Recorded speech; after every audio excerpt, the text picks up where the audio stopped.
Okay, apa dia chain rule?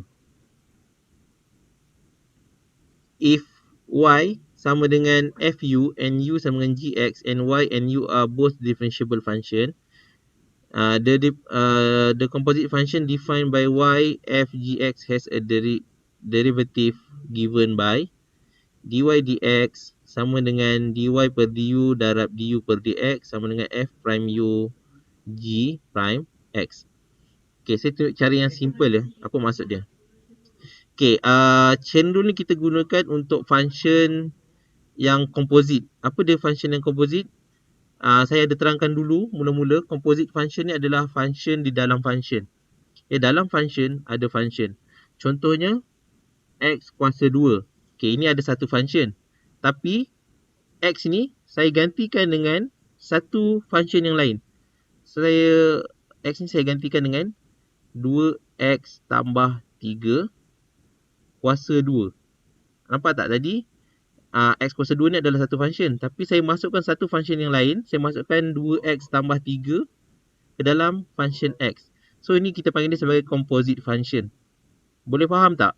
Apa tu composite function? Boleh. Yang lain boleh faham? Function, macam mana first? Apa dia? Macam mana apa composite tu jangan? Tak faham Okay, composite function ni, kita masukkan satu function ke dalam function yang lain. Okay, contohlah. Kita ada function fx. Fx sama dengan x kuasa 2. Kita ada function gx. Gx sama dengan 2x tambah 1. So, kita nak masukkan function gx ke dalam fx. Jadi, ini composite function yang saya ada ajar dulu. F, gx. Maknanya kita masukkan function gx ke dalam function fx. Kita masukkan gx ke dalam ni. Okay, so dia akan jadi, kita akan masukkan 2x kuasa 2 ni ke dalam x ni. So, kita gantikan x ni. Senang kita, saya buang x ni. Saya gantikan dengan 2x tambah 1. Dia akan jadi 2x tambah 1 kuasa 2. Boleh faham tak? Ini adalah composite function. Maknanya kita gabungkan dua function jadi satu. Kita masukkan function gx ke dalam function fx. Boleh faham tak sekarang? Dia gantikan lah. Masuk ke dalam. Kita gantikan dia ke dalam lah. Contohnya, kalau saya ada function f, saya nak masukkan nilai x sama dengan 2. Maknanya saya akan masukkan nilai 2 ke dalam x. Okay, maknanya kalau saya nak masukkan nilai x sama dengan 2 ke dalam function fx, saya akan masukkan, saya akan gantikan x ni dengan 2. Saya akan gantikan x ni dengan 2. 2. So, jawapannya adalah 4. Okay, sekarang ni, saya tak nak masukkan nombor. Saya nak masukkan function ke dalam function fx. Okay, fx sama dengan x kuasa 2. Sekarang saya nak masukkan gx ke dalam fx. Maknanya saya padam x ni. Saya gantikan dengan gx. Gx adalah 2x tambah 1. So, 2x tambah 1.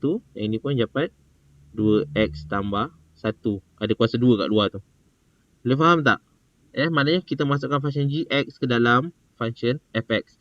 Kita panggil tu sebagai composite function. Dalam function ada function tu adalah composite function. So, kalau composite function, kita boleh gunakan kaedah chain rule untuk differentiate dia. Okay, apa dia chain rule? Kenapa kita perlu guna chain rule? Okay, andai kata kalau soalan dia 2x tambah 3 kuasa 2. Okay, 2x tambah 3 kuasa 2. So, ada dua kaedah cara awak nak differentiate function ni. Sama ada, awak boleh kembangkan dulu 2x tambah 3. 2x tambah 3. Okay, awak boleh kembangkan dulu. Lepas tu awak boleh kembangkan. Bila dah kembangkan, baru awak differentiate satu persatu. Ataupun, kalau tak nak guna kaedah kembangkan, awak boleh guna UV. Yang ini sebagai U. Yang ini sebagai V. Boleh faham? Okay, itu kalau mudah. Macam mana kalau function tu susah? Contohnya saya tak buat banyak Saya tukar satu nombor je. Saya tukar kuasa ni pada kuasa 3. So dia jadi 2x tambah 3, 2x tambah 3, 2x tambah 3. So kalau awak nak kembangkan function ni, agak sukar lah. Ya. So sukar awak nak kembangkan.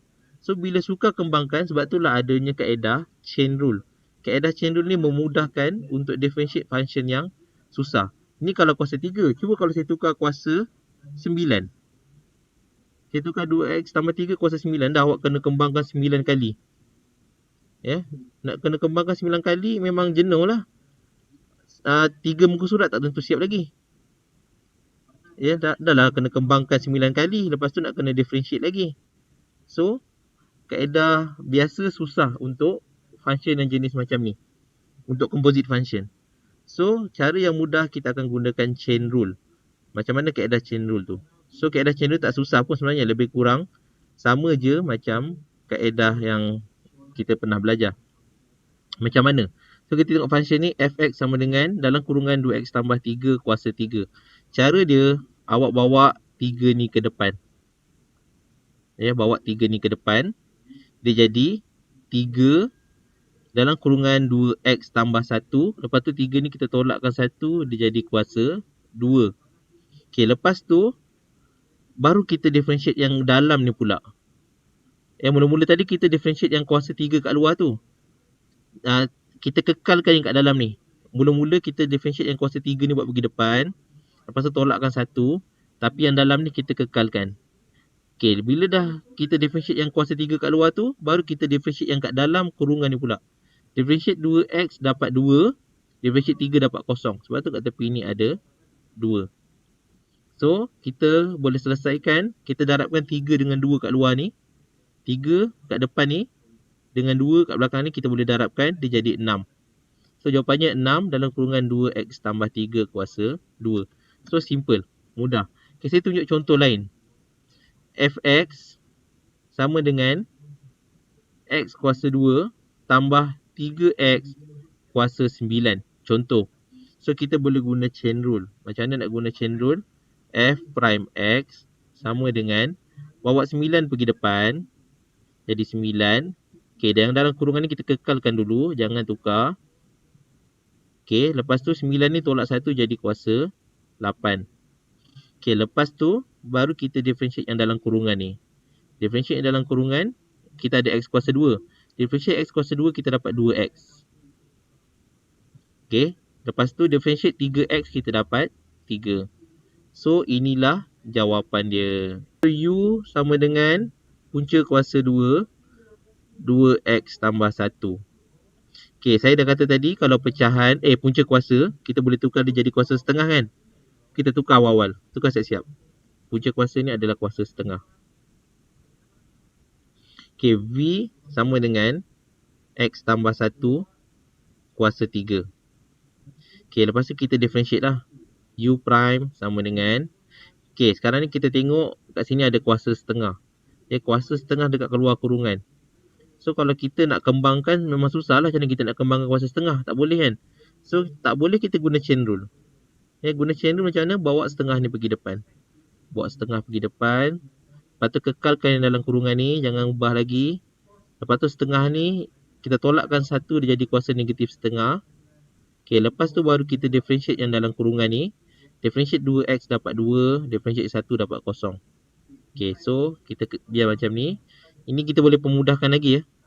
Macam mana? Cuba kita darabkan setengah dengan 2 kat luar ni. Setengah darab 2 dapat berapa? 1/2. 1. Darab 2 dapat 1. So, 1 kita boleh buang je lah. Tak ada masalah. So, kita dapat U prime sama dengan 2x tambah 1 kuasa negatif setengah. Nak tulis 1 ke depan ni tulis lah. Tulis 1.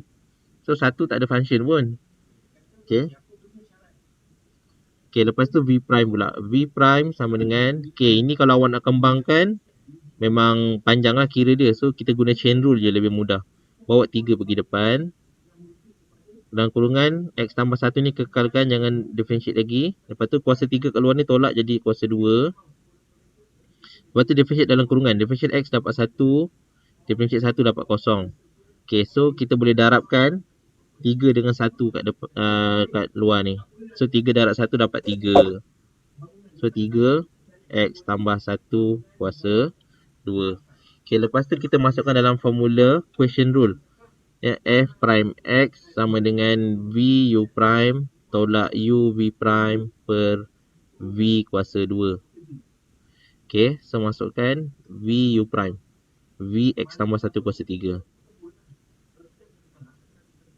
U prime adalah 2X tambah 1 kuasa negatif setengah.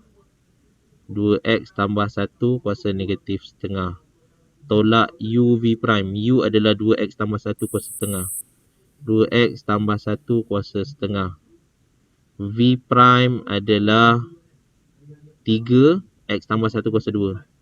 Okay, ada 3 kat depan ni. Kat mana kita nak tulis 3 ni? Kat mana nak tulis 3 tu? Okay, 3 ni kita boleh, awak nak letak 3 tu kat belakang ni pun boleh, tak ada masalah. 3 buat dalam kurungan juga. X tambah 1 kuasa 2. Okay, so kalau macam ni kurang lawa lah. Dia bukan salah, dia betul. Cuma kurang lawa. So cara yang lagi cantik nak tulis dia, letak 3 ni kat depan ni. Boleh tak ada masalah. X tambah 1 kuasa 2. Perkan dengan V kuasa 2 X tambah 1 kuasa 3. So ni adalah jawapan dia.